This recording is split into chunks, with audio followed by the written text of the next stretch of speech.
हा माझा जपानचा शेवटचा व्हिडिओ.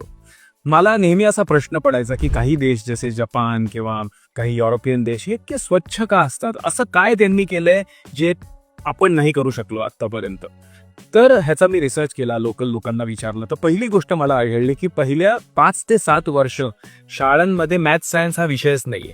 फक्त मॅनर्स, कसं वागायचं, कसं लोकांशी बोलायचं ह्याचे प्रॅक्टिकल एक्झामिनेशन करून घेतात. आणि महत्वाचं म्हणजे स्वच्छता. ते रोज 3-4 असे ग्रुप करतात क्लासमध्ये आणि एकाला टॉयलेट साफ करायला सांगतात, एकाला बागकाम करायला सांगतात आणि एकाला क्लासरूम साफ करायला सांगतात. त्यामुळे शाळांमध्येच हे त्यांची इक्वालिटी आहे की हे माझं काम नाही भाऊ, हे ह्याचं काम आहे, असा हा प्रश्नच येत नाही. कारण प्रत्येक जपानी माणूस हा शाळेपासून स्वच्छतामध्ये लागलेला असतो. ही एक गोष्ट. दुसरी गोष्ट म्हणजे देशाचा अभिमान. त्यांना म्हणे खूप वाईट वाटतं की जर का काहीतरी घाणेरडं दिसलं आणि बाहेरच्या लोकांनी असं म्हणलं की हे जपान किती खराब आहे, तर त्यांना असं वाटतं की आपला अपमान झाला, आपल्या संस्कृतीचा, आपल्या देशाचा अपमान झाला आणि हे त्यांना अजिबात आवडत नाही. म्हणजे किती देशप्रेम असावं त्यांचं. म्हणूनच आपण जेव्हा ऐकतो ना की फुटबॉलची मॅच झाल्यावर सगळी जनता हे स्टेडियम स्वच्छ करून घरी जाते. ऑलिम्पिकच्या वेळी त्यांनी केलं होतं. हे का करतात? कारण त्यांचं देशाचं इम्प्रेशन चांगलं राहावं.